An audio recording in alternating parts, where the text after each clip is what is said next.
Hello and welcome to Sri Raj IS. My name is Shashank Roy and we are going to talk about today's The Hindu News Analysis.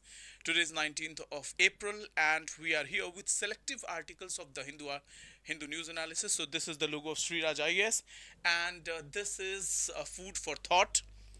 It's a food for thought. You need some food for your thoughts, right? And the food for thought is distraction may say आपको you have to remove DISTR and only action will be remained. So out of distraction, cut the half of distraction and you will be left only with action. So always believe in action. Why I'm talking about action today? Because everyone can imagine, everyone can dream,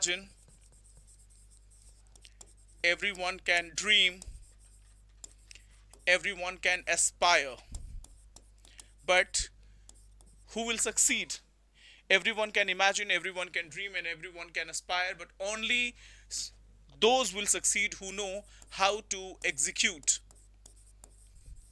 Execution is everything. Execution is everything, and that execution will take place only when you will remove distract from distraction. What matters the most is action, action, and action, execution, execution, and execution. Now let's talk about the first article.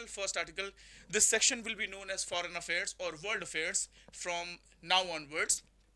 In world affair, in today's newspaper, at least 60% articles are related to geopolitics, geopolitics, geoeconomics, and geostrategic, right?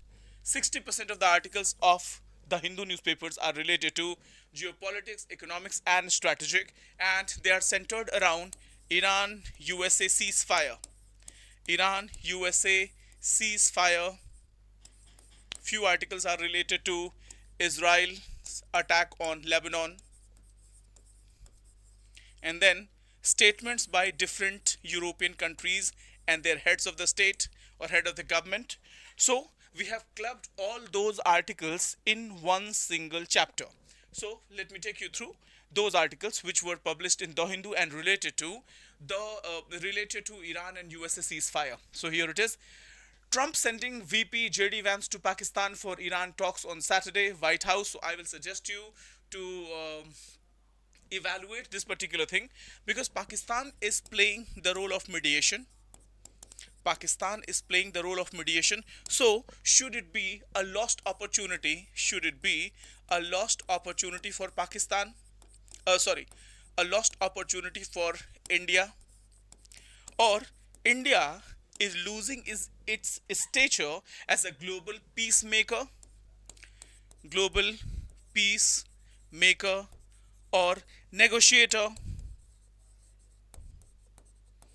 How would you maintain, how would you talk about it? How will you take India's silence? Should it be seen as, should India's silence in this entire affair should be seen as a strategic silence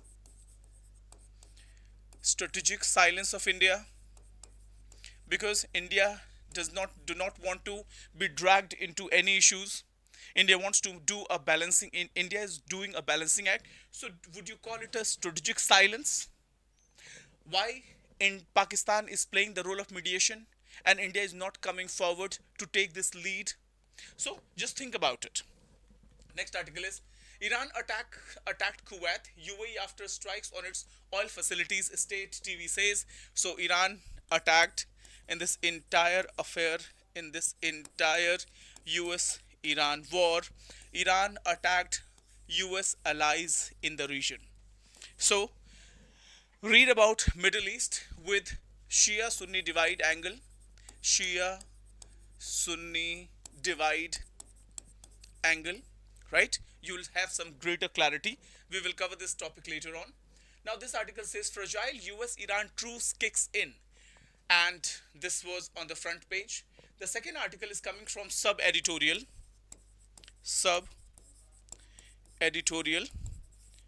which says that despite the US should not allow Israel to sabotage the ceasefire with Iran, while the entire world was happy, the world leaders were happy that US Iran has decided to extend this. The US has decided to extend this attack on Iran, and 2 weeks' time has been given. While this thing was happening, Israel attacked Lebanon. And in retaliation, Iran launched another attack, and Iran blocked the Strait of Hormuz once again. Why? Because Iran says that Lebanon was a part of the truce, whereas Israel says Lebanon was not a part of discussion. So, this editorial primarily says that Israel must be stopped in its track. Because even in previous incident, when the negotiations were going on in Qatar was playing the role of mediator. Israel attacked the entire delegation, Iranian and Qatari delegation in the city of Qatar. So this article is related to that. Next is India welcomes Pakistan brokered Iran US ceasefire, stresses dialogue and diplomacy. Iran Trump faces the limits of American power. Now the question is, what is going to happen after this war? Once this war ends, what will happen? Is US going to lose its shine, or its power, or its status? Because if you look at Iran US war, Iran is already feeling isolated. USA is already feeling isolated. NATO members are not coming forward in this war. European allies are not coming forward to support. Countries such as Spain stop US to use its air bases. Again, Gulf countries are not ready to fund this war. In fact, Gulf countries are looking for alternatives for their security and defense. So, this article is more about Iran. In Iran, Trump faces the limits of American power. So, this is an analytical article. Next article says over 100 killed as Israel strikes central Beirut.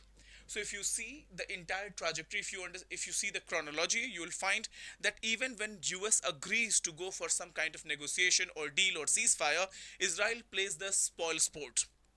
Israel always plays the spoil sport, and this is what has happened. Now again, the news coming from Europe welcomes truce, calls for Lebanon inclusion, whereas Israel says Lebanon is not included in the ceasefire agreement. So here, let's understand UPSC syllabus integration, UPSC syllabus, GS paper 2. This is related to international relation, especially West Asia. West Asia. Team, West Asia, when it comes to West Asia, always understand India's stake in West Asia. India's stakes in West Asia, mainly diaspora, energy, remittances, and investment. Again, if you talk about West Asia, if you specifically talk about Iran, Iran is located as a central node between India and Central Asia. So Iran is the gateway for India into Central Asia. So if we lose Iran, or if Iran is in turmoil, if we lose any of our investments such as Chabahar port, we are going to lose our access to Central Asian countries. Next is India's relations West Asia, India's foreign policy. Do you think that India's foreign policy needs a reset? Do you think that India's foreign policy needs a reset or a recalibration? Because if you look at India's neighborhood policy, India is losing its credibility as a reliable partner. So there is a dire need for India's foreign policy to be recalibrated or reset. Next, global groupings and geopolitics and their impact on India's interest. So, and GS paper 3, energy security, global economic stability. Team, I will urge you to always pay attention to syllabus integration. Before jumping onto the article or editorial, please pay attention to syllabus integration. Next one is context, US-Iran conflict current phase. US-Israel on one side and Iran on one side escalation took place on 28th of February 2026 when they launched a preemptive strike. What is the meaning of preemptive strike? It means that the countries were aware that Iran was planning to attack these countries and their military bases. So in advance, instead of waiting to be attacked, they launched an attack in advance to avoid any kind of damages. So this is what they said. They launched an attack on Iran on 28th of February. It was a preemptive strike, right? Next, it was followed by airstrike, counter-airstrike, and proxy war, and Strait of Hormuz becomes the critical choke point, and it was blocked by Iran. And then the entire energy crisis, the entire world's energy market got a shock, right? Next, warning risk of global energy disruption plus regional war expansion. This is what the context is all about. Now, the nature of war. The nature of war is direct conflict and proxy dimensions. Iran-backed group Hezbollah are active. Israel expands theater and Lebanon included. Now, let's understand slide by slide. Now, direct conflict. So, in this entire affair, let's understand this thing through diagram. USA plus Israel, they launched attack on Iran on 28th of February 2026. It was believed, it was alleged by US and Israel that this is an existential threat for Israel, and they launched a preemptive strike on Iranian military bases. Right? What was the purpose? The objective of US was to attack Iran, dismantle its nuclear facilities,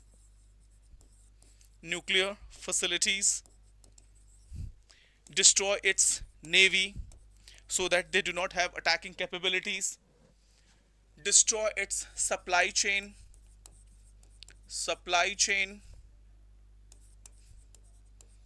and logistical nodes so that their spine can be broken. Again, another objective was to attack the top leadership, eliminate Khamenei, and install and go for the regime change. US believed, so these were the primary objective: destructing the supply chain or logistical hubs of Iran, breaking down the nuclear facilities, destroying naval capability of Iran, and toppling the supreme leader and the military commanders, and then going for the regime change. US and Israel thought that it will be a cakewalk. They will wind up this entire war within 7 to 10 days. And they used heavy military arms and ammunition. Heavy military such as Tomahawk cruise missiles, or AI-laden warplanes and machines. So, heavy military, Tomahawk cruise, artificial intelligence based military arms and ammunition, and they thought that it will be a cakewalk. But something else happened. What Iran did, Iran decided to retaliate. And Iran decided to retaliate with small weapon systems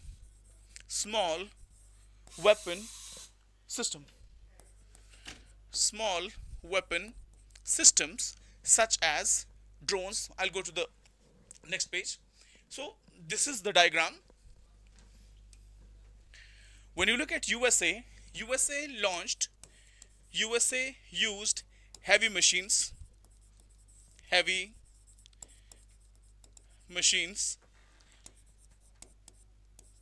missiles, cruise missiles, B-2 bombers, and state-of-the-art machines. Whereas Iran launched its offensive, with the cost-effective machines such as drones, such as ballistic missiles, and cluster munitions.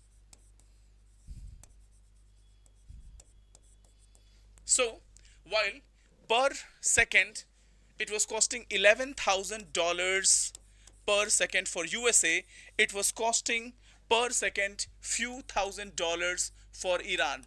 So this war became unsustainable for United States of America, whereas Iran was fighting with small arms and ammunition which was costing crippling damages to US military weapon systems.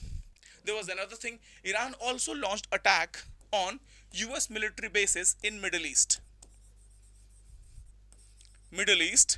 and also stopped the Strait of Hormuz, right? In this way, by stopping the Strait of Hormuz and by attacking the US allies in Middle East, or mainly the military bases, Iran did a pushback. Iran forced the USA on its back foot.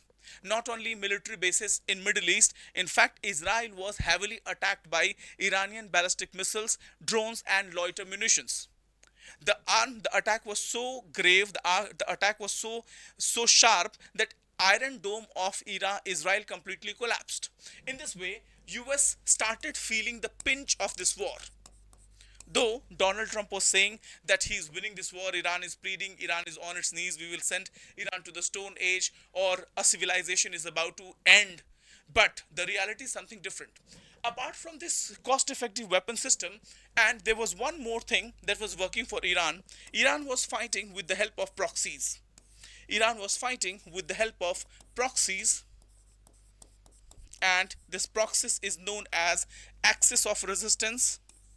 These proxies are known as axis of resistance, such as Iran doesn't have a conventional standing army, but Iran has a proxy satellite militias in different parts of the world, especially in Middle East, such as Hamas, Hezbollah, Houthis, or different organizations. So these are the proxies of Iranian militia. Iran, they can launch a crippling attack on US military assets across Middle East, and that's what they did. They launched a crippling attack, and the cost of war was escalated and unsustainable for US, and that's how Iran was launching bleeding USA through 1,000 cuts. It was also known as asymmetric warfare. It was also known as asymmetric warfare, right? So this is what Iran did. Okay, so these are the diagrams. Now let's talk about what are the 10 points agenda. What are the objectives of USA? USA's objective was destroying Iranians' nuclear and missile capability, forcing regime compliance, secure Strait of Hormuz, reassert dominance in West Asia, but reality check says something different. Iran retains control over Strait of Hormuz. As of now, still, Strait of Hormuz is totally controlled by Iranian forces. Now, no regime change collapse because Iran doesn't believe in centralized military system. Iran doesn't believe in centralized military system. Iran has a decentralized military system, which is known as Mosaic system. Mosaic doctrine, right? No regime collapsed. Regional influence of Iran is intact. In fact, Iran has asserted its dominance in West Asian politics. Apart from that, Iran was also fighting the war of narrative. Iran was also fighting the war of narrative. While Donald Trump was claiming that he's breaking the spine of Iranian forces or Iran as a civilization, Iran was winning the war of narrative. Donald Trump and his statement was reduced to a caricature. The world leader, the world's biggest economy and the most powerful economy's leader, was reduced to a caricature.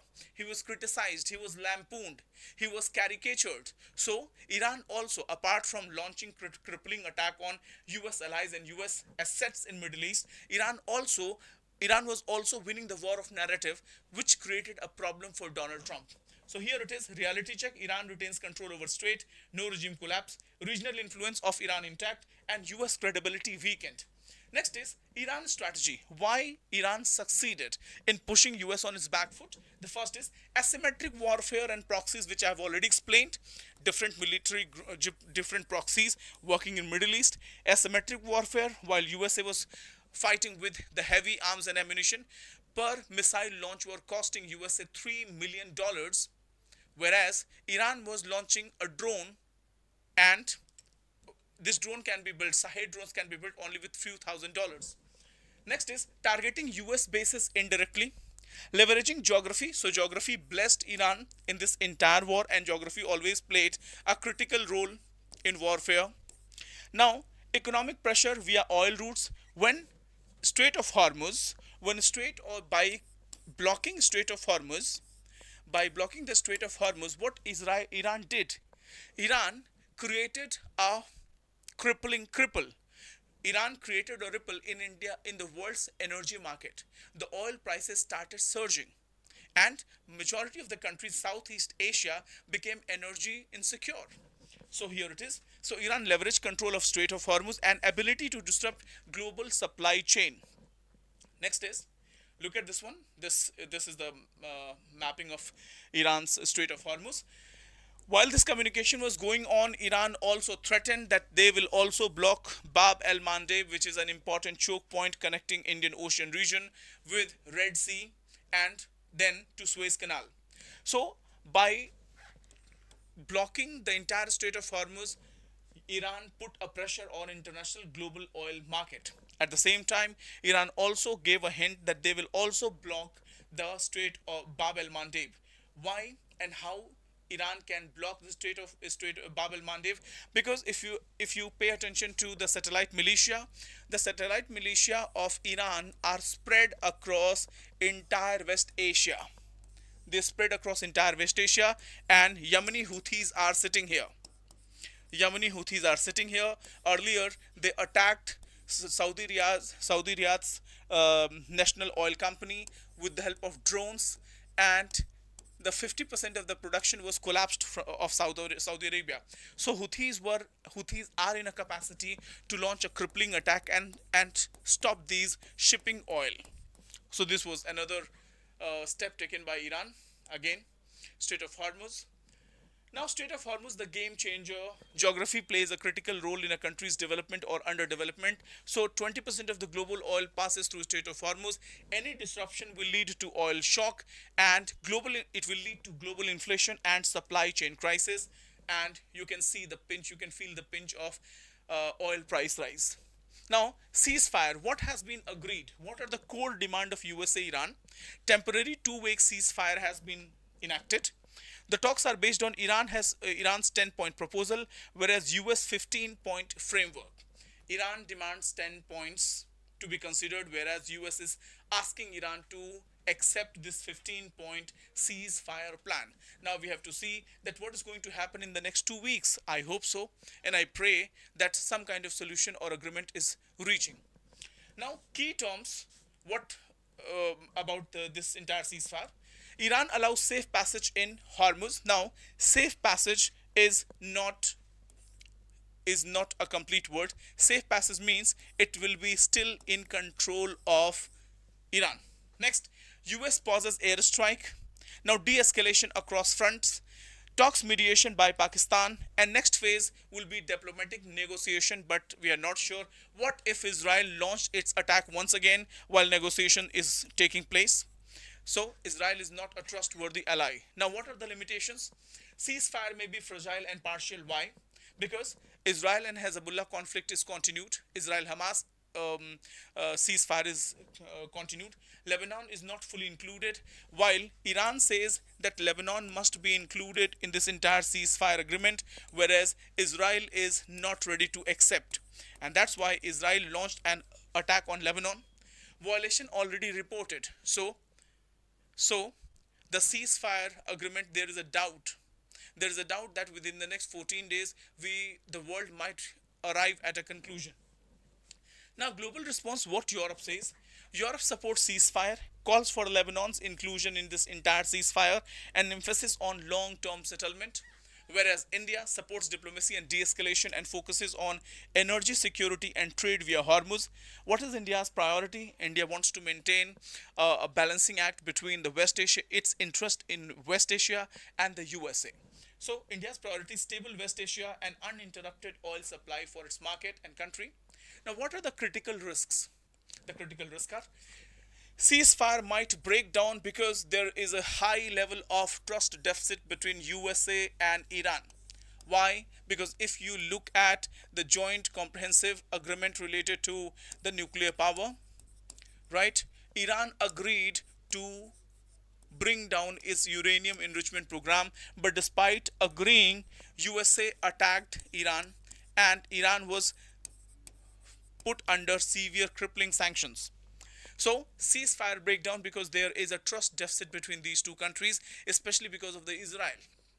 So, the trust building process is much more important, and if you do not reach at a trust, if you do not work on the trust building process, this ceasefire might be fragile or it will not last longer.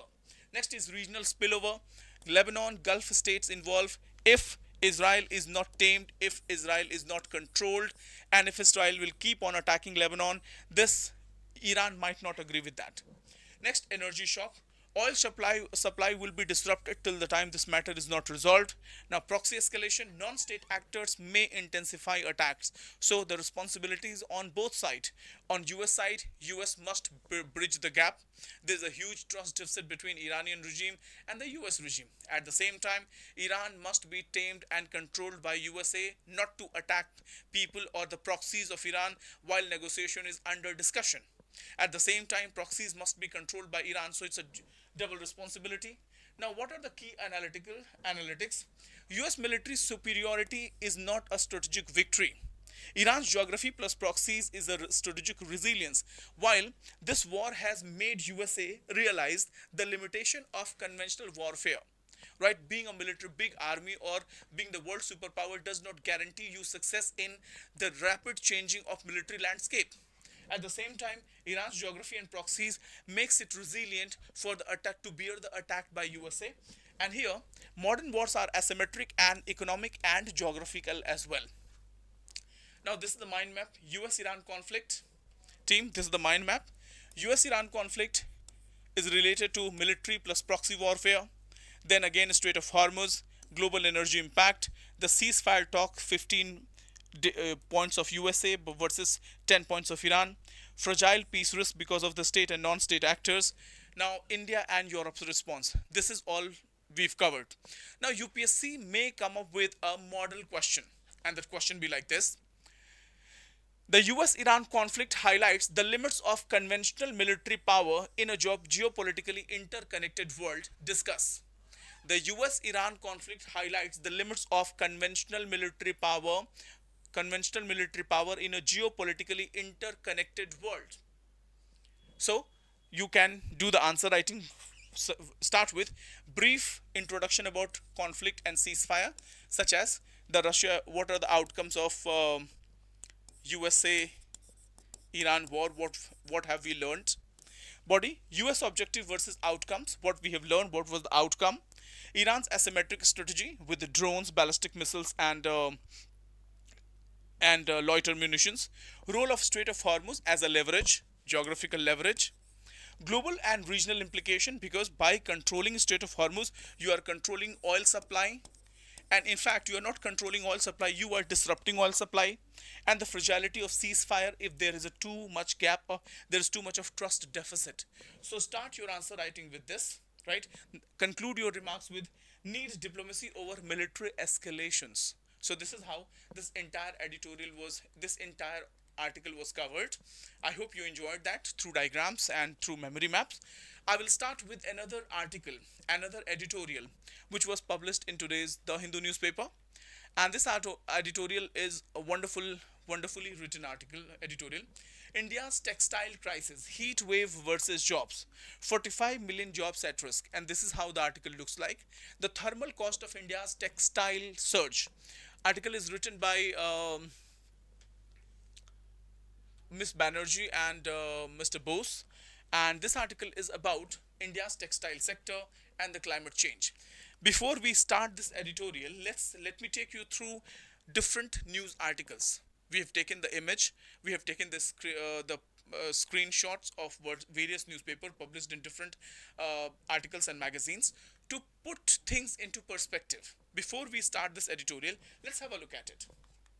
Look at this one. The Indian Express says how India's US deal tariff advantage over Bangladesh vanished overnight. So this article was published when US President Donald Trump imposed 50% US tariff on Indian textiles.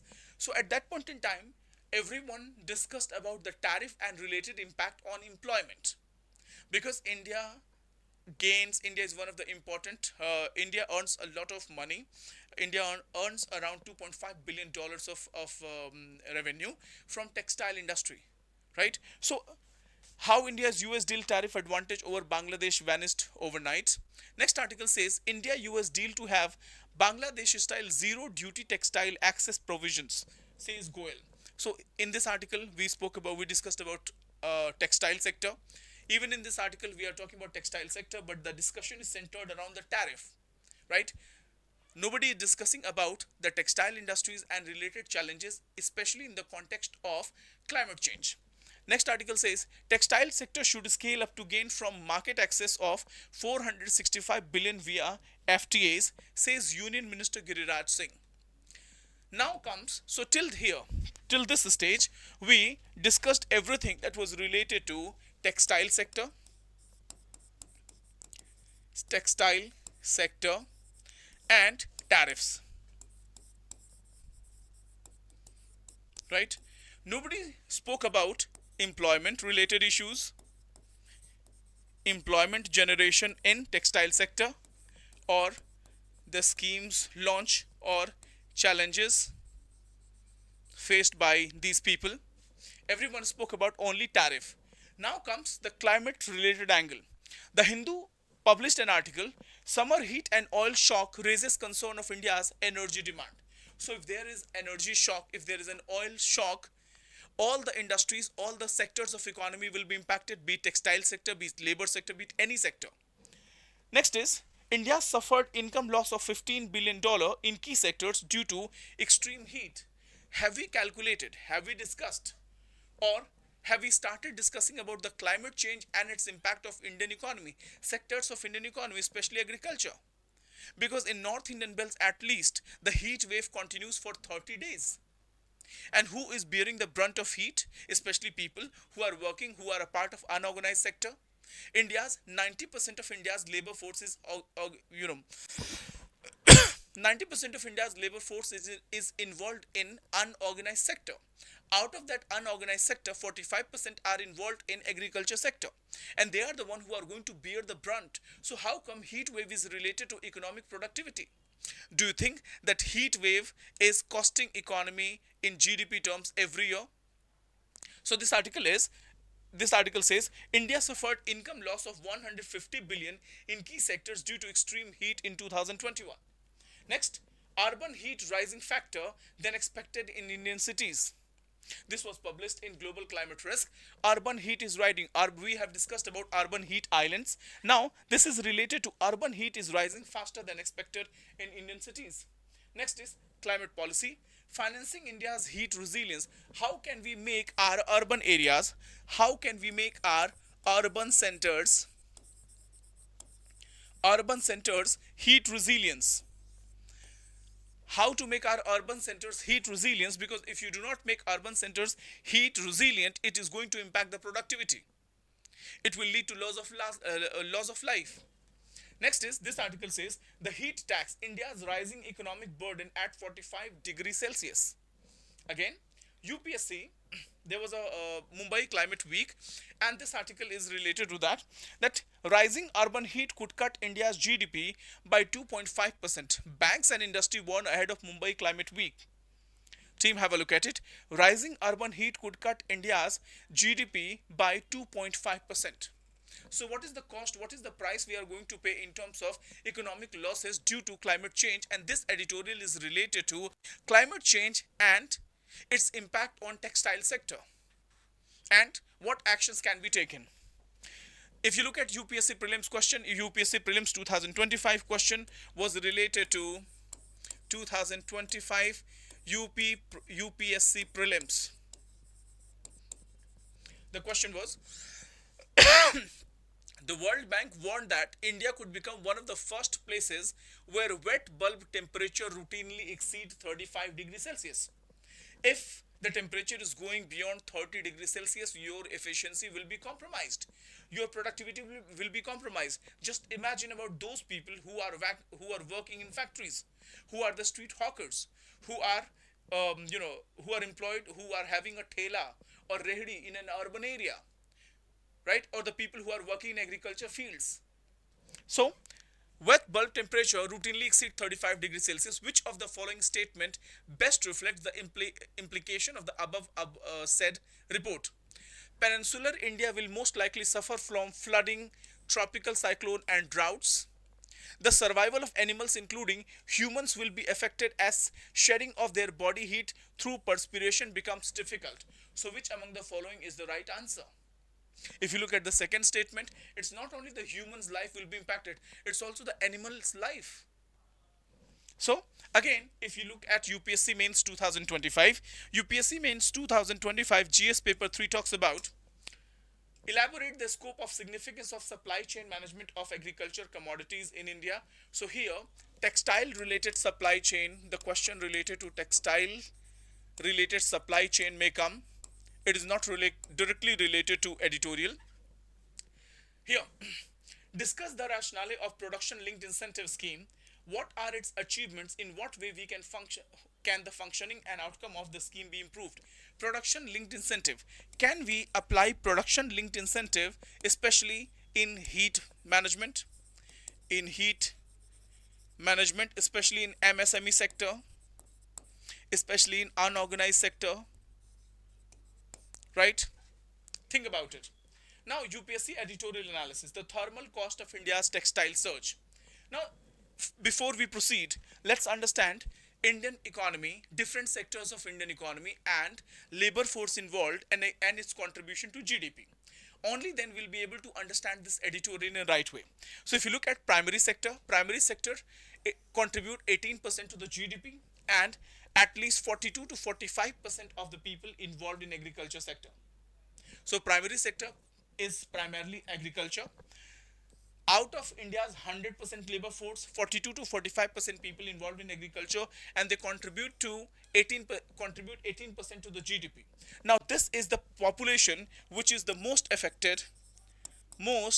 affected by climate change.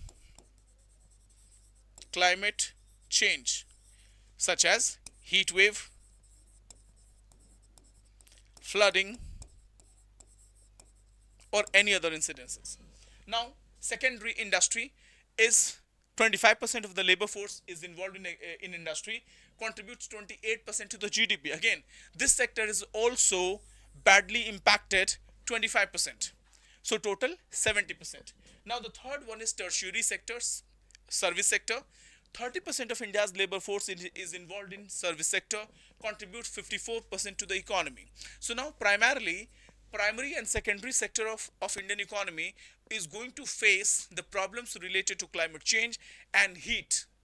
If you look at Indian economy can be Indian economy can be divided into organized and unorganized sector, right? And out of this unorganized total labor force, 90% of India's labor force is involved in 90% of India's labor force is involved in unorganized sector, and this particular sector is going to bear the brunt of climate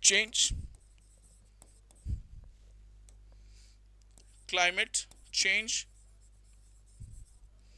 or heat related illness, heat related hazards. So team, I hope that the background is clear. I hope your background is clear. Now let's move on to the main editorial. Now, the textile sector. First, let's have a data related to textile sector because UPSC might ask questions. So, contribution of textile sector to GDP is 2.3%. 2.3% accounts for 13% of industrial production, contributes 10 to 12% of exports, employs 45 million workers directly, an additional 100 million indirectly. 10 to 12% of exports, 13% of industrial production, 2.3% of the GDP, 45 million workers are employed directly, 100 million indirectly related to cotton farming, logistics. Because kapas ki kheti, cotton cultivation, and is an indirect corollary of textile industry. One of the largest labor intensive sectors which is crucial for employment generation, female workforce participation and export competitiveness. So this is the background. Now understand this entire background, understand this entire editorial in the context of climate change, right? Now, labor force and vulnerability. What are the labor's characteristics? This is highly informal. India's 90% of labor force is involved in informal sector. And since they are in informal sector, they do not have security of tenure, security of jobs. They do not have bargaining capacity. They are living on wage based survival. Daily earning is critical, and this daily earning can be disrupted due to one or the other incidences. It may be related to COVID, it may be related to the LPG related crisis, or anything can happen. So, or war. So, wage based survival, which does not give any kind of guarantee. Now, limited social protection, there is no social security net provided to these laborers. This makes the labor force involved in a textile heavily exposed to climate shocks and least capable of adaptation, because for adaptation you need uh, quality transport, you need air conditioned chamber, you need work break, you need break for relaxation, you need adequate amount of water and fluid and good amount of food, only then you can sustain. But when you are a daily wage laborers and you are a contractual employee, you do not have bargaining capacity, and this is heaviest in textile sector. So this textile sector involves this is highly informal, low bargaining power, there is no social security net, they are daily wage laborers, and this is because of this they are highly exposed to climate shocks and least capable of adaptation. Now what is the core issue? Heat stress and productivity crisis. Now what happens when जब आपको लू लग जाता है, when your body temperature rises, what happens? 259 billion labor hours lost in 2000 between 2001 to 2020 due to heat stress, because when you are suffering from heat stroke, you'll not be able to live a normal life, right? You'll fall ill, and when you'll fall ill, you will not be able to work. You will be admitted into hospital. Equivalent economic losses approximately $600 billion between 2001 to 2020, and by 2030 India may lose 5.8% of total working hours. So this is huge. So climate change has started hitting economic productivity. Is it clear? Climate change has started. Climate change and rising temperature, especially in urban areas or especially in industrial areas, has started hitting economic productivity. So in data terms, it has cost 259 billion labor hours between the last 20 years, 600 billion annually globally, and 5.8% of the total working hours.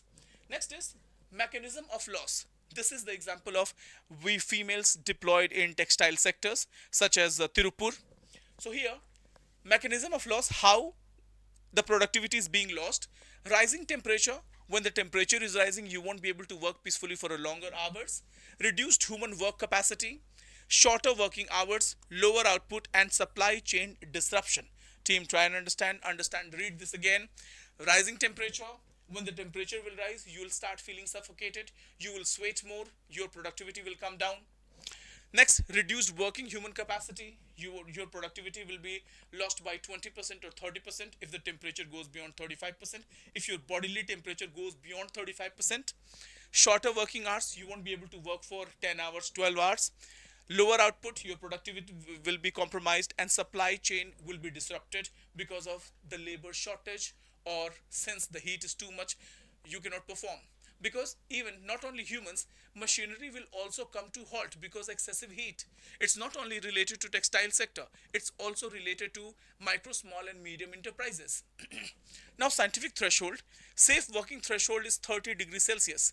If you look at Delhi's temperature, that has started touching 48 degrees Celsius temperature. Various regions of Rajasthan, such as Ganganagar or Jodhpur, the temperature is rising approximately 50%. 50%, now 50 degrees Celsius. Now observed factory temperature is 35 to 40 degrees Celsius. At 33 to 34, productivity drops by 50%. So just imagine, if you want to go for the optimum productivity of your body, right, you need the safe, I mean, till 30 degrees Celsius, your body will have optimum productivity. But if the temperature is rising between 35 to 40 degrees Celsius, right, what happens? Your productivity will be reduced by 50%. You won't be able to work in factories. Now, Indian industrial impact. What is happening in textile sectors of India? So, India's famous textile sectors are Tirupur, Tamil Nadu, Bangalore, and Palghar in Maharashtra. What is happening due to heat related stress? Working hours have been reduced by 4 to 5%, 4 to 5 hours per day. Machines are overheating because they are not prepared for excessive heat and back to back work. Production losses are mounting to 50%, and wage losses for workers because they are daily wage laborers. Now, the conclusion is this is not a future risk. The future risk has arrived and knocking at the gate of Indian economy. So not a future risk, it's a present industrial constraint. So if we do not address this heat related stress, we will not be able to take our industrial production to the next level. Next is, what is happening in global supply chain? India is gaining from political instability in Bangladesh. Because of political instability in Bangladesh, too much of textile, too much of, I mean, not too much, textile related consignments are coming to India. Apart from that, there is also China plus one strategy. More and more vendors, more and more companies are shifting their bases from China to other countries such as Vietnam, such as Philippines, Indonesia, India, and Bangladesh. Since there is a turmoil in Bangladesh, so India is getting benefited by that. But because of that benefit, India's textile sectors are pressurized. India's textile sectors are under pressure. Heat is already there. Then back to back working orders are there. Your labor force will have to work for long hours at the stretched hours, and there is no facility related to cooling down. So here, the problem is global buyers demand strict deadlines and cost efficiency. So in order to meet the strict timelines and the cost efficiency, what is happening? At these textile clusters, workers are forced to work for long hours for 10 hours, 15 hours, or 16 hours, which is leading to productivity losses. So, human limits cannot be stretched by beyond physiological capacity. Now, thermodynamic bottlenecks. What is thermodynamic bottlenecks? Supply chain collide with climate realities, labor becomes the weakest link. Let's say US has orders,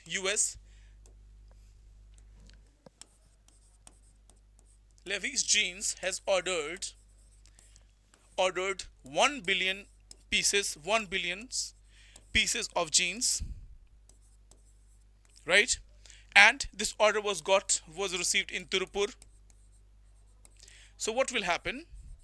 Since this is one order, they will have to meet the timeline.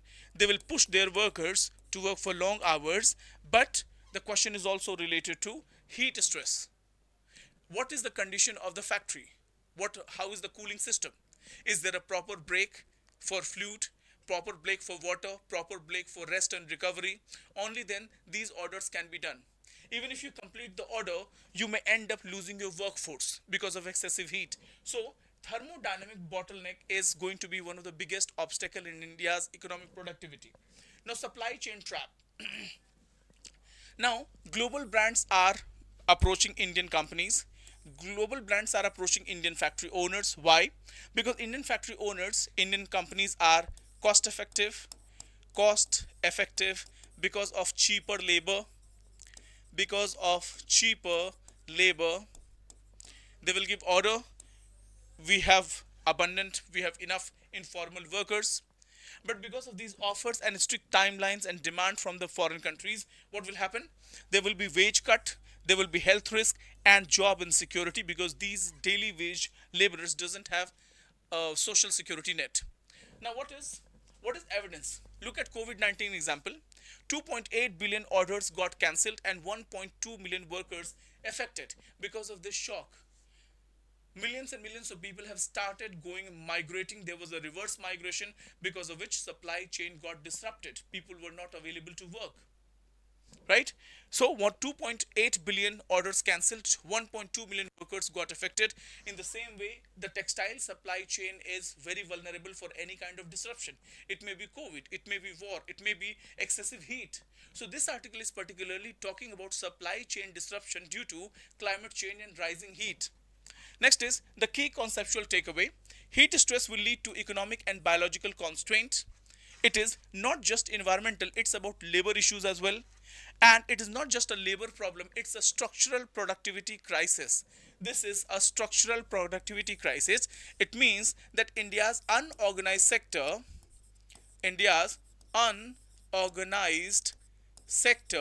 we have not paid attention to climate related vulnerabilities. Climate related vulnerabilities, right? Now, way forward, what the editorial says, what are the suggestions?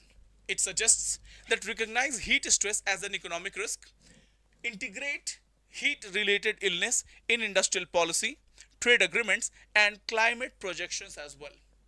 While we talk about reducing temperature or the reducing emission related things, but we are not talking about the industry productivity and heat. Recognize heat stress as an economic risk. The second one is climate smart industrial clusters. Can we make climate smart industrial clusters? Can we make the buildings which are properly ventilated? Can we make the cooling system cost efficient? Can we make the machines who can survive the heat? Can we have the staggered working hours instead of working for 10 hours, 12 hours at a stretch? Can we have the small breaks for 4 hours, 5 hours, 6 hours, 7 hours? Next, cooling infrastructure. We need to pay attention to mandatory cooling infrastructure, temperature threshold, and heat action plan on a region basis. Now, financial reforms. We need to factor in the climate risk in lending, concessional credit for cooling technologies, water systems, and heat resilient infrastructure. So this is the first one. Recognize heat stress as an economic risk. Second, climate smart industrial clusters. Third, financial reforms. Fourth, labor protection. Legal recognition of heat stress is mandatory, so we need cooling breaks, safe working conditions, and drinking water access.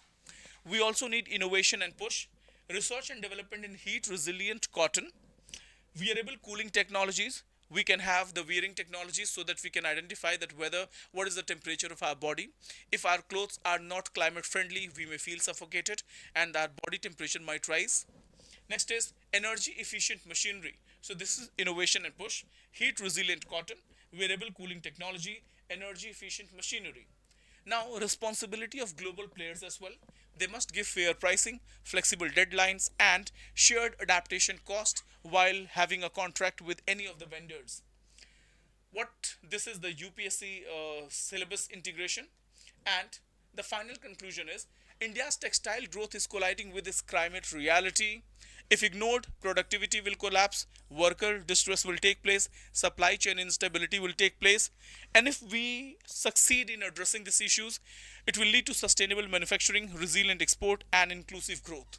So this is it in this article. We have covered this editorial in detail, and please let me know if you like. Now we are going for the third article that is related to nuclear power. Now, critical step in India's three-stage nuclear power program, but this article is different, right? Down to earth says Kalapakkam, India's indigenously developed atomic reactor attains criticality. At the Indian Express says that Kalapakkam fast breeder reactor attains criticality. Why this is a defining step in India's three-stage program? So this is the image of Dr. Homi Jahangir Bhabha, father of Indian nuclear program, and here it is. So this article was a part of sub editorial, which is critical in its analysis.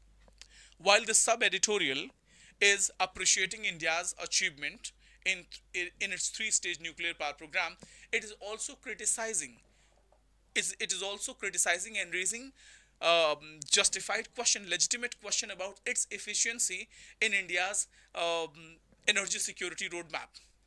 Again, this is also a part of the Hindu newspaper. So we had two articles today, two articles in today's newspaper, and the one article was related to the sub editorial, and the second one is related to text and context. Text and context. Okay. So why India wants fast breeder reactor in at long last? So let's talk about this article. I covered this article yesterday, and there will be a separate 15 minutes article on the basis of this editorial.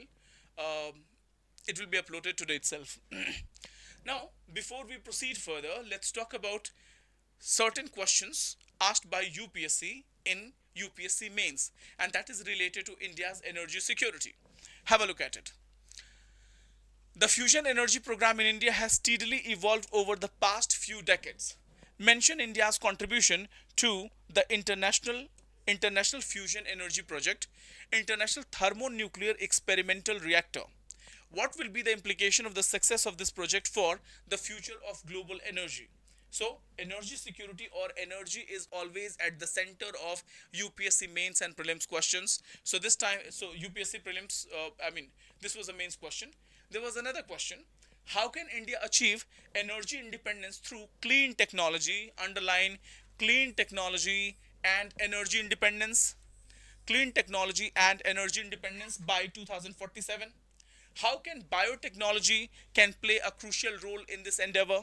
So this is an integrated question. You must have good information about, solid information about energy independence, clean technology and biotechnology in 150 words. Next is, what is carbon capture, utilization and storage program?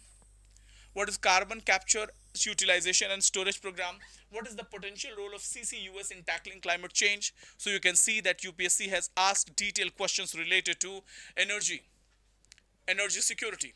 Now let's talk about GS paper 3 integration, energy, nuclear energy and security, science and technology, nuclear reactors, environmental clean energy transition and economy, capital allocation and infrastructure. So within energy sector, within energy sector, the question might come from different sources. It may be related to nuclear energy and energy security. It may be related to science and technology and the new innovations. It may be related to environment, clean energy transitions such as CCUS, carbon capture and storage, or any new technology which may lead to energy security. Economy, capital allocation and infrastructure. So this is the GS paper 3 integration. Now let's have a look at India's energy basket. In India's energy basket, still coal is at the top. Coal contributes 55% of India's energy needs. So still we are heavily dependent on coal for our energy needs. Solar provides 18%, but this is not a solid energy source. Land related problems are there. Food security related questions are there. Again, solar energies are intermittent. They cannot be relied. They cannot be supplied continuously. So they are open for disruption. So solar energy 18%, wind energy again they fall in the same. They are also intermittent energy. They provide 10% of India's total energy needs. Now hydro provides 11%. Nuclear provides only 2%, or I would say 3% to be precise. 3%, and gas and others provide 4%. So despite having a clean energy alternative, we have not been able to capitalize on nuclear power. So as of now, in India's entire total energy basket, only 3% is generated through nuclear power. So keeping in mind India's growth trajectory, keeping in mind India's aspiration, we have to pay attention to this stable, reliable, environment friendly energy source, and that cannot be none other than nuclear power. So as of now we are getting 3% from the nuclear power. At the same time, in UPC recently the government of India has come up with small modular reactor, Shanti Act, plus small modular reactors, and civil nuclear deal. Civil nuclear deal, right? India is also working on critical. India is also working for electric vehicles, and India is also paying attention to green hydrogen. Green hydrogen, right? So these are everything. These are some of the initiative taken by government in energy sector. In energy sector. Now let's talk about article. Actual electricity generation. This editorial says that coal dominates out of India's total energy basket. 70 to 72% of electricity is generated from coal. What does that mean? That still we are generating electricity through one of the most polluting sources. Polluting sources. Then how will we be able to meet our climate commitment?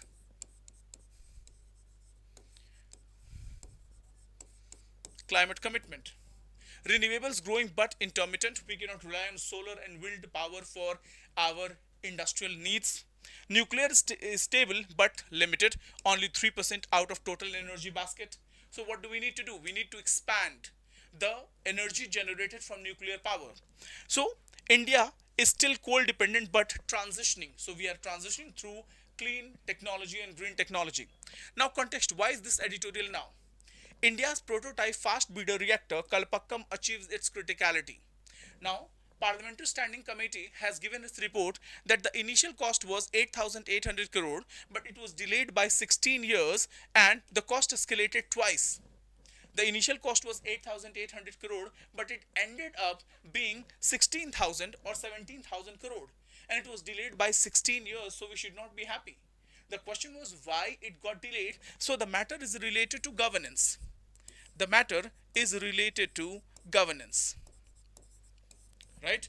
Now warning, success in technology is not the success in execution, right? So this is a governance related challenge.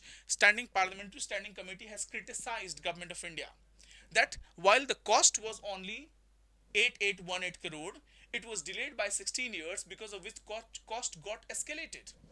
Now, stage 1, India's nuclear strategy. Here is the image. In stage 1, we use pressurized heavy water reactor in which we used uranium. In stage 2, which uses fast breeder reactor. What is the meaning of breeder reactor? Means it generates more fuel than it consumes. So after second stage, we have enough spent fuel to be used in third stage. So second stage is fast breeder reactor and is produce plutonium, and which is used as a spent fuel in the third stage, which is thorium. Now, the father of Indian nuclear power, Dr. Homi Jahangir Bhabha, realized that India is deficient in uranium. And if India is dependent completely on uranium, there may be a supply chain disruption in future, right? Keeping this thing in mind, India decided to go for the three-stage nuclear power program, and in the third stage, we wanted to gain independence in nuclear power generation through thorium. Thorium, India is abundant in thorium. We found thorium in monazite sand found in Kerala coast, and we have 25% of the world reserves. So once we succeed, once we master this technology of thorium based nuclear reactors, we will be completely energy secured. So we are talking about the third stage, second stage, fast breeder reactor. What is the objective of this entire affair? Energy security plus thorium utilization. Now this is the diagram you can pay attention to. India's three-stage nuclear power program. Homi Bhabha envisioned India's nuclear power program in three stages to suit the country's low uranium resource profile, and we never wanted to be blackmailed by countries, so that we can get our ambition can held hostage by the superpowers of the world. They may stop the supply. And in this context, we recently had US India Canada uranium deal. India Canada uranium deal. So natural uranium is used in pressurized heavy water reactor. Now it goes to second stage, which is known as fast breeder reactor. In breeder reactor, we use uranium and plutonium as a fuel. In the third stage, we used mix of thorium and uranium fuels the reactor. Thorium transmits to U-233, which powers the reactor. So in this article, What makes fast breeder reactor? Why have we chosen fast breeder reactor? Because it uses plutonium and depleted uranium, which is more fissile material than consumed. Means breeder, this particular stage, this fast breeder reactor produces more fuel than consumed. So which is going to be beneficial for the third stage and second stage itself. Now it acts as a bridge between uranium and thorium cycle. So fast breeder reactor is working between the first stage and third stage, and here it is uranium and thorium. Now what is the strategic value? Reduces uranium imports and imports dependence, enables long-term sustainability. That is the importance of fast breeder reactor. Now the core problem, the editorial says that project successes but system failures. Issues are identified, cost escalated twice, time overrun by 16 years, poor planning and flawed procurement, and institutional opacity, since the these projects do not they are not open in public glare, they are not open in parliament, they straight away report to the PMO, Prime Minister office. So that is the problem. Opacity, poor planning, flawed procurement, time overrun, and cost escalation. These are the issues which are highlighted by Parliamentary Standing Committee. The public capital locked in inefficient execution. Next is structural weakness. The editorial also highlighted that AERB and Department of Energy, Atomic Energy Review Board, and DAE not fully independent. They are the same system. They are the promoter and regulator, and they report to Prime Minister's office, and that's why it leads to opacity. Their reports must be published in the parliament, must be tabled in the parliament, that what have they done with the public money. So regulatory capture plus weak accountability is leading to opacity, opacity, which is leading to time overrun, which is leading to time overrun, which is leading to cost escalation, which is leading to proper execution of the project. Right? Now, economic reality. Nuclear power provides 3% of India's energy electricity need. Renewable surge is there. Solar and wind powers are cheaper, but they are intermittent. They are not reliable. India's and energy, India's industrial aspiration cannot be dependent upon solar and wind energy. So we need nuclear energy, and we need to increase its percentage. Now, policy dilemmas. Nuclear is a strategic agenda, whereas renewables are related to economy. So now let's go on to environmental and land dimension. Why we should go for nuclear plants? Nuclear plants require large land per unit output. So if you talk about the nuclear plant, in comparison of nuclear plant, solar plants or wind energy, they need more land. They need more land, and they are nowhere in comparison of per unit of land, energy generated per unit of land. So nuclear power plants are much more efficient. They need less amount of land, less area of land for their energy generation, whereas wind and solar power, they need huge stretches of land, and the energy generated is intermittent. So the editorial is advocating to have a foolproof plan related to nuclear power generation, and India must go for it, because this is one of the most cleanest fuel, the cleanest energy that you can generate. Next is technology versus governance gap. This editorial is highlighting technology capability, pro, uh, the, the proof about technology capability. Now, it says that technology capability has been proven, but government's capability has been weakened. Pressurized, this fast breeder reactor delay shows the execution. There are bottlenecks in execution, and there is institutional inertia. So mainly this is related to governance inefficiency. Now the core insight is India's challenge is not science but the system, and the system is run by the politician. So what the article says, that fixed fast breeder reactor lessons before expansion, before expanding it to industrial scale or selling it to other countries, we have to master this. Ensure transparency in cost and timelines, strengthen independent regulation, rational capital allocation, and proceed with fast breeder reactor 2 and 3 cautiously, means stage 2 and stage 3 expand your nuclear power, but be very cautious. It must be efficient and accountable nuclear expansion for India. So this is it. This is the mind power, and this is the UPSC mains question. UPSC mains question says that India's nuclear energy program reflects strong technological capability but weak institutional execution. Critically examine. So very sharp question, very blunt question. But again, if you answer this question, it will prepare you for governance related questions and answer. So this is it in this article. We will get back to you with some more articles. Till then, thank you so much. Wish you a wonderful day ahead. Jai Hind, Jai Bharat.